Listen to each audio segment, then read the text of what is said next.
Imagine une police d'écriture tellement populaire qu'elle serait partout. Sur les panneaux de signalisation ou encore les logos des marques les plus connues. Eh bien cette police d'écriture, elle existe vraiment. Et tu la vois sûrement tous les jours sans même te poser la question. Aujourd'hui, on va s'intéresser à cette police. Police d'écriture, je précise. Eh gros, t'as fait rire tout le monde, regarde. Pourquoi et comment est-elle devenue la star du graphisme? Tout commence en Suisse, dans les années 50. Deux créateurs, Max Mudinger et Edward Hoffman, se lancent dans un projet très ambitieux. Créer une police d'écriture moderne, simple et lisible.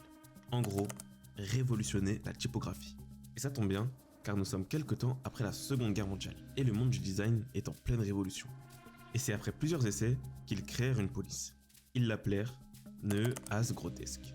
Bon, je vous l'accorde, le nom est pas terrible. Et ce nom a sûrement dû jouer en leur défaveur, car à la sortie de la police, c'est le bide total. Mais quelques années plus tard, ils la rebaptisent, et là, c'est le décollage. Son nouveau nom sera désormais Helvetica. La nouvelle police, désormais connue sous un autre nom, se fait adopter par toutes les grandes marques du monde entier. On la retrouve par exemple dans les logos de Panasonic, Nestlé et American Airlines. La signalisation, les métros, les affiches, tout est en Helvetica. Et la Helvetica devient la police préférée de tous les projets entre guillemets modernes. Cette police est un véritable succès et pour l'époque, il faut dire que c'était une vraie révolution. Car à l'époque, les polices d'écriture avaient encore des empattements. Les empattements, c'est les petites extensions au bout des lettres.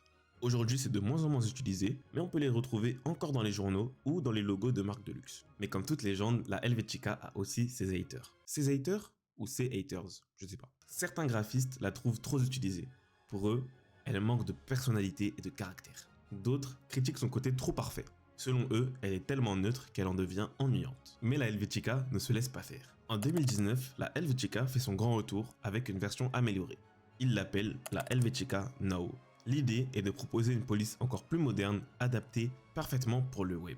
Et avec cette nouvelle version, la Helvetica garde son trône de police numéro 1.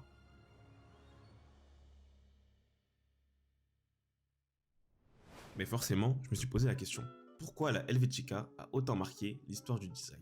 Pourquoi elle nous a tous rendus accros, au point où on l'utilise presque tous, sans même se poser la question? Et la réponse, elle tient en 3 mots. Je précise bien, selon moi, parce que je suis pas le plus grand spécialiste de la typo. Sa simplicité, sa lisibilité et son universalité. Je sais, ça fait beaucoup de mots hantés. En fait, la Helvetica n'a pas besoin d'artifice pour fonctionner. Et donc, elle est utile quelle que soit la taille et le support. Je vous prends un exemple tout bête. Si je roule à 100 km/h et que je vois un panneau comme ça, j'aurais pas le temps de comprendre ce qui est écrit. L'écriture serait trop complexe à analyser pour mon cerveau rapidement, je veux dire.